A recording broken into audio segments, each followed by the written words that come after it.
Hello Bharatpur aspirants, आप भी confuse हो जाते हो समबडी, एनीबडी एंड नोबडी में, बिकॉज ये तीनों ही वर्ड्स अगर एक साथ आ जाएं तो डेफिनेटली कंफ्यूजन हो ही जाता है।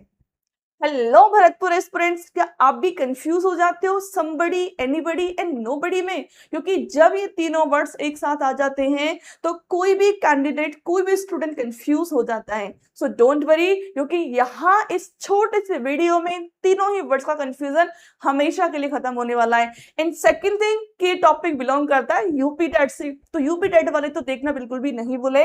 और स्टार्ट करते हैं बिना टाइम वेस्ट करते हुए। चलिए देखिए, समबडी की सबसे पहले बात करेंगे।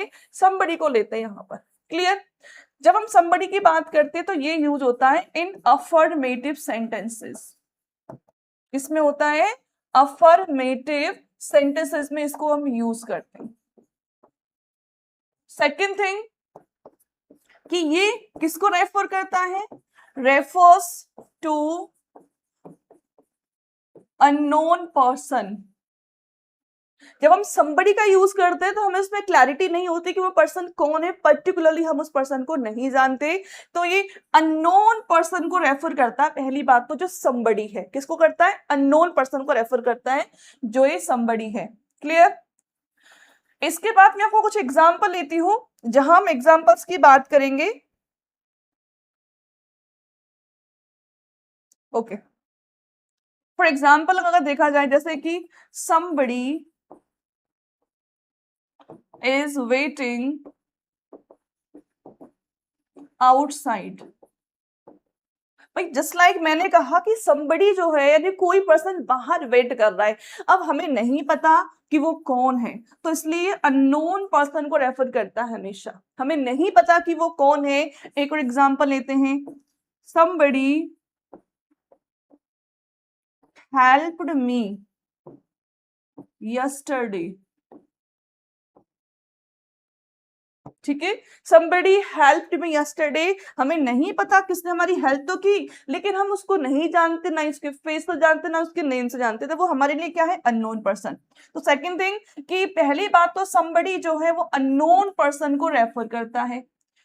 एंड जो मैंने फर्स्ट पॉइंट बताया था कि ये जो है वो हमेशा अफर्मेटिव सेंटेंसेस में यूज होता है। somebody जो है वो अफर्मेटिव सेंटेंसेस में यूज होता है और अननोन पर्सन को रेफर करता है। अब बात करते हैं हम एनीबडी की।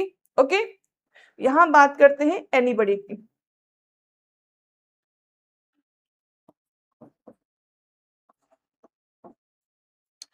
एनीबडी जो रेफर करता है, इसका ये रेफर जो करेगा वो करेगा एनी पर्सन।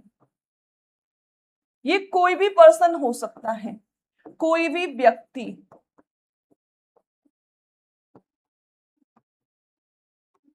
ठीक है, कोई भी, एनीबडी कोई भी हो सकता है। कोई बच्चा हो सकता है, कोई मेल हो सकता है, कोई फीमेल हो सकता है। क्लियर? इसका जो मेन पॉइंट जो हम जिसकी बात कर रहे हैं, जो इसका मेन पॉइंट है वो यही है कि ये जो है वो यूज होता है यूज्ड नेगेटिव सेंटेंस। ठीक है, नेक्स्ट अगर पॉइंट बोले तो यूज्ड इन इंटेरोगेटिव सेंटेंसेस। ठीक है, सबसे ज्यादा जो यूज होता है एनीबडी का, यूज होता है नेगेटिव सेंटेंस में और इंटेरोगेटिव सेंटेंस में। एक कंडीशन में और होता है कि कोई भी पर्सन ये काम कर सकता है, जहां चीजों की पॉसिबिलिटीज होती हैं, उस कंडीशन में भी हम एनीबडी का यूज करते हैं। अब मैं कुछ एग्जांपल लेने वाली हूं जिनसे आप बहुत ही आसानी से समझ सकते हो। फॉर एग्जांपल की अगर हम बात करें, is anybody at home.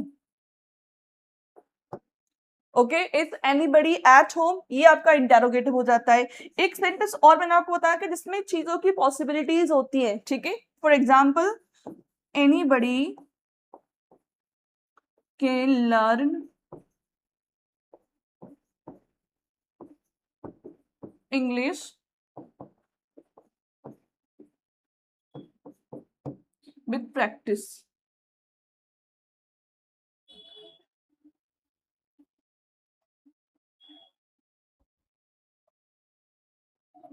With practice. Okay, तो एनीबडी यानी कि ये चीज जो है जहां पर ये चीजों की जहां पॉसिबिलिटीज होती हैं सभी के अकॉर्डिंग, तो वहां पर भी हम एनीबडी का यूज करते हैं, इंटरोगेटिव में भी करते हैं और नेगेटिव में करते हैं एनीबडी का यूज। क्लियर?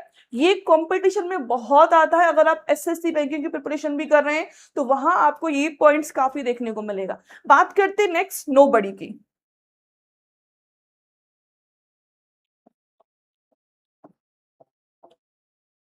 पहली बात तो नोबडी मीन्स नो पर्सन।